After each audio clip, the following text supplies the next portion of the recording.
आरो बे खोब खम समनि गेजेरावनो सिमा बारायनाया जागोन आरो बेयाव खुनु सन्देह लानांगौ गैया जे सिमाया सानजाहा बारायनाय नङा बेखौ खुनु सन्देह लानांगौ गैया आरो ओरै सानजाहा गामि बारायनाया जासिगोन बेखायनो नैबे सुक्तिया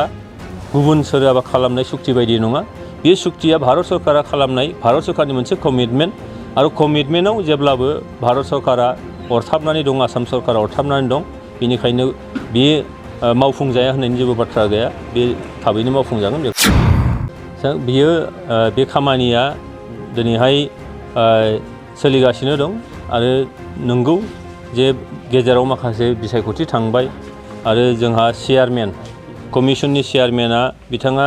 कभिडजों साग्लोबजानानै बिथाङा जिउ गोमानांदों जायनि थाखाय गोदान मोनसे चेयारमेन नागिरफिननाय बा दिनैहाय गेजेराव मोनथाम इलेक्सन बारलांबाय बे इलेक्सननि थाखाय माखासे खामानिफ्रा दोनथ'नांबोबाय थादों जायनि थाखायनो नांगौ समाव हयथ' बे खामानिखौ जिबायदि महर होनांगौ होनो हायाखैमोन खिन्थु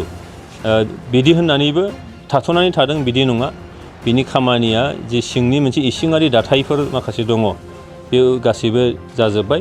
आरो बे खोब खम समनि गेजेरावनो सिमा बारायनाया जागोन आरो बेयाव खुनु सन्देह लानांगौ गैया जे सिमाया सानजाहा बारायनाय नङा बेखौ खुनु सन्देह लानांगौ गैया मानोना भारत सरकार आसाम सरकारा बुंबाय थादों भारतनि नखर मन्त्रि भारतनि गाहाय मन्त्रि आसामनि गिबि मन्त्रि बिथांमोना बुंबाय थादों जे बिटिआर माने गोरोबथानि जे दफाफोर बे दफाखौ आखरे आखरे मावफुंगोन आरो जोंहाबो फोथायनाय दं दिनैसिमाव 6-7टा माखासे दफाफोरखौ मावफुंबाय माखासेया दिनैहाय अनुस्थान प्रतिष्ठानफ्रा बिनि डिपिआरआ कमप्लिट जाबाय नैबे एबार अक्ट'बर नभेम्बरहालागैनो बेखौ मोनसे गायसंनायनि अन्थाइ खाम्फा गायसंनायनि खामानियाबो जासिगोन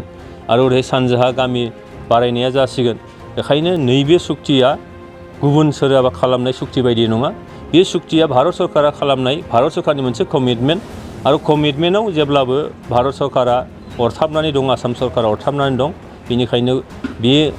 मावफुंजाया होननायनि जेबो बाथ्रा गैया बे थाबैनो मावफुंजागोन बेखौ जोङो फोथायनो हायो। बाइक अनसायगिरिफोरनि थाखाय मोनसे मोजां खौरां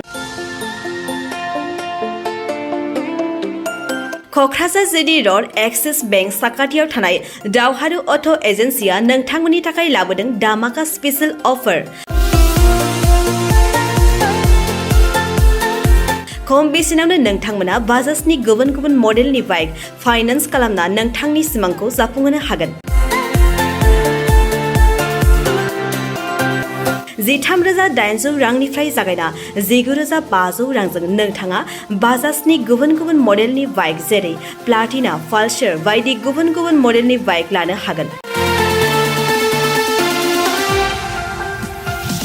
बाइकजों लोगोसे बेसेन होनाङालासे मोनफागोन गंसे हेलमेट बाइगिरि बिथांमोना गोरलै राहाजों बाजाजनि फाइनान्स लिमिटेड नङाबा एक्सिस बेंक लिमिटेडआव फाइनान्स खालामनो हागोन गोबांथार फोरमानलाइफोर गथायनो गोनांथि गैया खालि फट' गांसे पेन कार्ड आधार कार्ड भटार आइडि आरो सोलिबाय थानाय मोब्लिबनि बिल होयोब्लानो बे सुबिदाखौ लानो हागोन गोबां मिथिनो थाखाय 8473883986 03661270550 9957644326 आव फन खालाम